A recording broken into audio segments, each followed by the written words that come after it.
नमस्कार। यो मेरो आत्मकथा हो, मेरो जीवनको यात्रा। सायद साधारण तर मेरो लागि सबैभन्दा विशेष। म मेरो घरको कान्छो छोरा हो। एक दाइ, एक दिदी अनि म। मेरो घरको सबैभन्दा सानो, अलि लाडला, अलि बदमास। मेरो जन्म 2060 सालमा सुनौलमा भएको थियो। सानो हुँदा लाइफ एकदम सिम्पल थियो। न टेन्सन, न फ्युचरको डर, बस खेल्ने, खाने अनि कहिलेकाहीँ स्कुल जाने। त्यही बेला मेरो लाइफमा आयो मेरो सबैभन्दा मिल्ने साथी रोशन। हाम्रो फ्रेन्डसिप कुनै मुभीभन्दा कम थिएन। एक दिन स्कुलबाट घर फर्किँदै गर्दा बाटोमा दुईवटा पेन्सिल भेट्यौँ। एउटा उसले उठायो अनि अर्को मैले।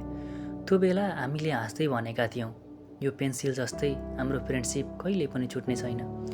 आज सोच्दा कति सानो कुरा थियो, तर त्यही नै हाम्रो सबैभन्दा ठुलो पर्मिस बन्यो। कक्षा 10सम्म हामी सँगै पढ्यौँ। सौरभ, सुमन, नवीन, गोविन्द, केशव हाम्रो ग्रुप नै लेजेन्ड थियो। पढाइभन्दा बढी अलि हल्ला, टिचरलाई सताउने अनि लास्ट बेन्चको राजनीति। कहिले झगडा, कहिले माया, तर अन्त्यमा जागर, भोलि फेरि सँगै बसौँला भन्ने लेभलको फ्रेन्डसिप थियो। तर लाइफ सधैँ एउटै रहँदैन।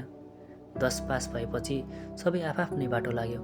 कोही फरक स्कुल, कोही कलेज, कोही त सधैँ विदेश। कक्षा 11 लाइफ अलि चेन्ज भयो। कोभिड आयो, अनलाइन क्लास सुरु भयो। सुरुमा त राम्रै थियो। मोबाइलमा क्लास, क्यामेरा अफ गरेर सुत्ने।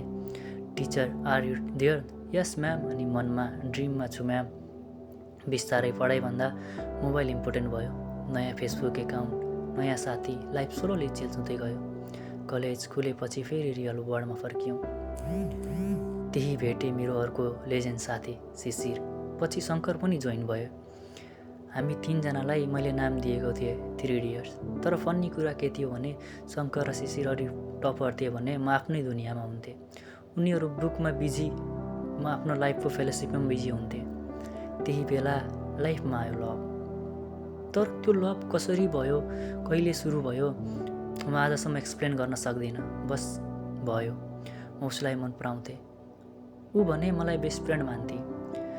कक्षा 11को मेमोरिज अझै फ्रेस छन्। कलेजको टुर, फ्रेन्ड्ससँग हाँसो, टिचरसँग रमाइलो, विशेष गरेर तन्माया म्याम। उहाँ सधैँ भन्नुहुन्थ्यो, अझै जे गर लेख्न कहिले नछोड। त्यो बेला खासै ध्यान दिएन, तर आज म यो लेख्दैछु भने सायद उहाँकै कारण हो। 11 सकियो, हाम्रो कुरा पनि बिस्तारै हरायो। 12 कक्षामा फेरि भेट भयौँ, तर पहिले जस्तो फिलिङ थिएन।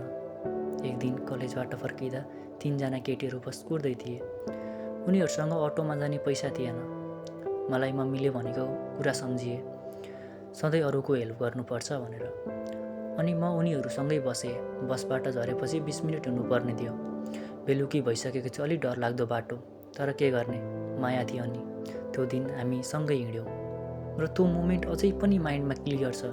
राति मेसेज आयो, साइकल राम्रोसँग पुग्यो। मैले भने साइकलको टेन्सन, उसको रिप्लाई थियो, साइकल पुगेपछि मान्छे पनि पुगिहाल्छ नि। त्यो लाइन सिम्पल थियो, तर मेरो लागि डिप थियो। फेरि कुरा सुरु भयो, फ्रेन्ड्स अनि ह्याप्पी। तर जति चाँडो सुरु भयो त्यति नै चाँडो सकियो। कक्षा 12को इक्जाम सकियो र हाम्रो स्टोरी पनि त्यही इन्ड भयो। न झगडा, न क्लियर रिजन, बस डिस्टेन्स। सायद लाइफ यस्तै हो। पछि लाइफले फेरि ट्विस्ट दियो। बुटलमा वन्दना भेटेँ। हामी घुम्यौँ। पिज्जा हाउस हाम्रो मेन अड्डा थियो। लाइफ फेरि नर्मल हुँदै थियो। तर एक दिन अचानक खबर आयो, रोड एक्सिडेन्ट। ऊ अब यो संसारमा थिएन।